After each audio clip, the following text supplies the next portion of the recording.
for clues as homicide detectives now take on the case. And it is time for the return of the roses. The parade is over, but there's still time to enjoy those beautiful floats. Today in LA is live with an up-close look. Today in LA at 4:30 starts now. Good morning. It's Friday, January 2nd. You're looking live outside towards Studio City. You can see a lot of those that cloud coverage there. Thanks so much for joining us. I'm Camilla Rambaldi in for Lynette. And I'm Major Arambula. And this morning I was telling you there was a break in the clouds. I was showing you a video I took of the moon. Yes, nearly it was a full stunning moon. shot. It's spectacular. I can never get a good shot on my phone. So hopefully you're able to see it this morning if you're up early. Yeah, so we got a little bit of a break where we could actually see things up in the sky. Just a moment, a little reprieve. We get to enjoy most of our Friday. There could be a stray shower or two, but for the most part, it is going to be pretty dry. Now, it's a different story as we look ahead toward this weekend, so let's talk about it. New Year, same rain, light to moderate rain that could be a little heavier for Ventura County. I will say that. This is mainly happening during Saturday afternoon, though I will tell you another round is expected for your Sunday, too. Most areas for Saturday are likely to see between a ½ inch to 2 inches, higher amounts in foothills and mountains, snow levels only sinking to 7,000 feet, so still not a big snowmaker, but maybe a little bit more snow than what we've previously seen. Showers are expected to linger into next week and possibly even some thunderstorm chances. Right now, it is dry though. 50s as we look across town, a couple spots cooler, 45 degrees in San Bernardino, mid 40s in Thousand Oaks. We will continue to watch those temperatures climb up toward the 60s for today. Mostly cloudy skies, stray showers possible, but not looking too bad out there. Let's check in with Holly and see how things are looking out on the roads. Yes, and traffic, thankfully, Friday light right now. Cali, we are back in the Agua Dulce area. Since 4 a.m., I've been tracking a crash that was in the right lane, North 14 near Escondido Canyon Road. Now, CHP says the vehicle involved in that crash over to the shoulder. There are emergency crews on the scene, but CHP says all lanes will reopen shortly. From there, in Calabasas, I mentioned a hazard in my last hit. That is cleared. All lanes open on the North 101 near Parkway, Calabasas.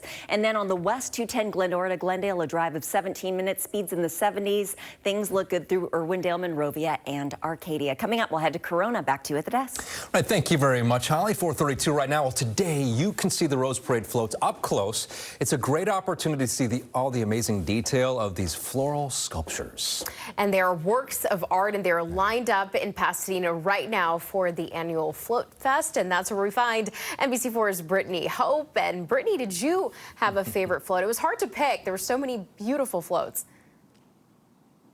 I could never choose my favorite. I think because when we go behind the scenes and you see how hard all these volunteers are working, it's like all of them are my favorite because they're so amazing and they're so creative. But what's really cool is that all of these are judged, right? So this is right here, the City of Torrance's float. And look at this. It's called Princess, and it won the most outstanding floral presentation among entries 35 feet and under in length. So this is one of the smaller ones, but it is incredible when you look at every single little detail. And you can come do exactly what I'm doing right now, get literally so close to these floats for Float Fest. So here's how it works. This morning from 7 to 9 in the morning, that's when adults and people with disabilities can come early, beat the crowds, and then it opens for everyone else from 9 to 5.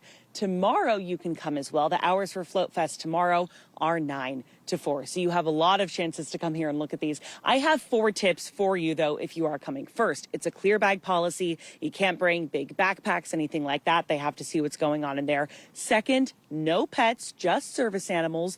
Third, you want to wear really, really comfy shoes because you are walking a ton of the length. And fourth, you also want to make sure that you're hydrated, right? Because you're going to be here all day. So I checked ticket prices on the website. Right now, they're $26.50 for today and tomorrow. So go ahead and buy those now. Coming up at 5:30, we're going to have a live interview with organizers. And I'm also going to tell you about shuttles that can get you here so that you don't have to deal with parking, which is very exciting. So we'll have that coming up at 5:30.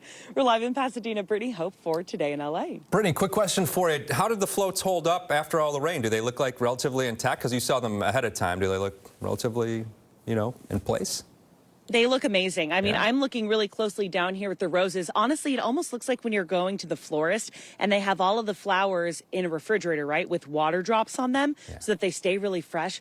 They look so fresh. So maybe the rain was kind of a blessing, you guys. Cool. It looks great. Awesome. You did so well. Yeah. Picture perfect. Brittany, thank you so much. A death investigation right now continues in West Hollywood after a man was found bleeding on the sidewalk just steps from a hotel. The discovery was made yesterday near the London West Hollywood at Beverly Hills Hotel. First responders tried to save his life, but he died at the hospital. It is unclear how the man got hurt, but homicide detectives with the West Hollywood Sheriff's Department are on the case. The hotel issued a statement saying it's deeply saddened by what happened on their property. Well, it is a first in Colorado since 1999. A woman has died in a suspected mountain lion attack. Hikers told police they spotted a mountain lion near where the woman was lying on a trail yesterday afternoon. The Colorado Parks and Wildlife Service reported that they had to scare the lion away to help her. 2 mountain lions were found near the scene and later euthanized. Now, if the lions do not test positive for human DNA, officers will continue to search the trail, though it's not clear how many mountain lions may have been involved in this attack. The woman who was killed, her identity has not been revealed yet. Closer to home now, Mount Baldy will remain closed through Wednesday after 3 hikers were found dead this week. The U.S. Forest Service has shut down 7 trails for what it's calling extreme environmental hazards. One of the hikers found dead was 19-year-old Marcus Minch Casanova of Seal Beach. His family says he was a freshman at Santa Clara University visiting home for the holidays. The other 2 hikers have not been identified. Those who violate these closures could face $5,000 fines and prison time.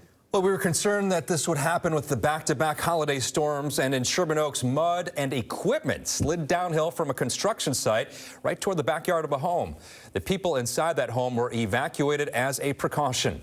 And Topeka Canyon Boulevard scheduled to reopen today, but be prepared for it to shut down again as more rain moves in tonight.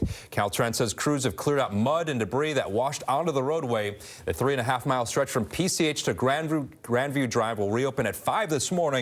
We'll monitor updates on any new closures as the next storm moves in this weekend.